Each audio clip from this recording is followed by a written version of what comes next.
जादुई पेंसिल। एक छोटे से गांव में एक बड़ा ही होनहार लड़का रहता था। उसका नाम था दीपू। दीपू ना सिर्फ पढ़ाई में अव्वल था, बल्कि वो चित्र बनाने में भी बड़ा ही माहिर था। दीपू के माँ बाप बड़े ही गरीब थे। वो बड़ी मुश्किल से 2 वक्त की रोटी का इंतजाम कर पाते थे। दीपू स्कूल से आने के बाद चित्रकारी करता था। पैसे न होने के कारण वो चित्रकारी के लिए पेंसिल और कागज नहीं खरीद पाता था। वो लकड़ी से जमीन और रेत पर एक एक चित्र बनाता था। कभी वो फल बनाता था तो कभी फूल। कई बार तो वो इतनी सुंदर आकृतियां बनाता था कि देखने वाले दंग रह जाते थे। दीपू हमेशा सोचता था, काश मेरे पास एक पेंसिल और कुछ कागज होते तो मैं और सुंदर चित्रकारी बनाता और मेरे उन चित्रों को घर की दीवार पे सजाता। तभी वहाँ एक बूढ़े साधु प्रकट हुए और दीपू से बोले,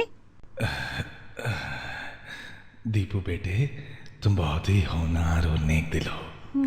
इसी वजह से मैं तुम्हें एक पेंसिल देना चाहता हूँ। सच? ये सुनकर दीपू बड़ा खुश हुआ। किंतु ध्यान रहे, इस पेंसिल का उपयोग सिर्फ गरीब लोगों के हित के लिए ही करना बेटे, ठीक है? जी साधु महाराज, मैं आपकी बात का ध्यान रखूंगा। तो बच्चों, इस कहानी से हमें साधु महाराज वहाँ से गायब हो गए। दीपू ने पास के पड़े एक कागज पर एक डायरी बनाई। देखते ही देखते वो एक असली डायरी बन गई। ये देखकर दीपू को बड़ी हैरानी हुई। उसने वो डायरी खोली और उसके एक पन्ने पे आम बनाया। फिर क्या था, वो एक असली का आम बन गया। ये देखकर दीपू बड़ा खुश हुआ और बोला, अरे वाह, ये तो जादुई पेंसिल है। और साधु महाराज, मैं आपका बड़ा ही शुक्रगुजार हूँ। फिर दीपू ने उससे अपने लिए कई सारी चीजें बनाई। केक, कपड़े, जूते और पुस्तकें। वो उस पेंसिल को लेकर घर गया और अपने गरीब माँ बाप के लिए भी खूब सारे कपड़े, भोजन और जरूरत के लिए सभी सामान बनाए। उसके बाद वो सकुशल अपने गांव में गया और गरीबों को उनकी जरूरत के सामान बनाकर देने लगा। किसी को लकड़ी की गाड़ी तो किसी को घर। दीपू की इस दरिया दिली की वजह से गांव वाले उसे बहुत पसंद करते थे। एक दिन राजा के सिपाहियों को दीपू की जादुई पेंसिल के बारे में पता चला और उन्होंने राजा को ये बात बता दी। राजा ने सिपाहियों को दीपू को राजमहल में लेके आने के लिए कहा। जब दीपू राजमहल पहुंचा तो राजा ने दीपू से कहा, सुनो लड़के, यहाँ आओ। चलो जल्दी से मेरे लिए एक सोने का पेड़ बनाओ और उसके बाद ये पेंसिल मेरे हवाले कर दो। नहीं महाराज, आप गरीब नहीं हैं। आपके पास खूब सारा धन, जवाहरात और सभी साधन है।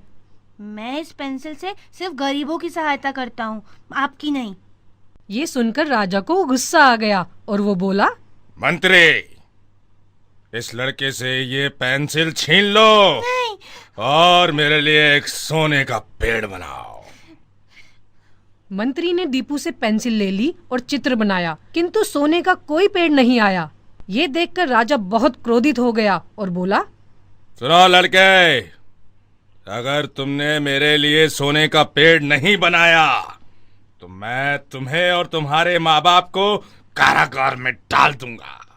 राजा की ये बात से दीपू डर गया और उसे एक उपाय सूझा। उसने एक कागज पे जल्दी से साधु महाराज का चित्र बना दिया।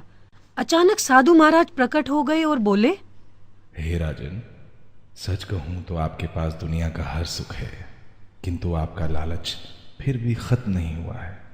ये बात पेंसिल को पता चल गई थी और इसी कारण पेंसिल ने असली सोने का पेड़ बनाने में आपकी कोई मदद नहीं की।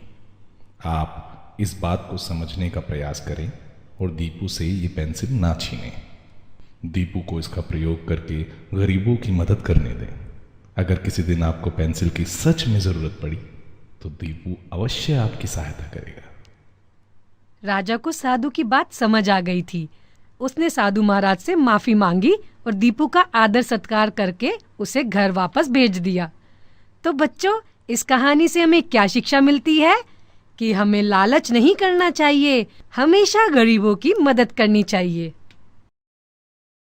किड्स टोन दुनिया को सब्सक्राइब करें।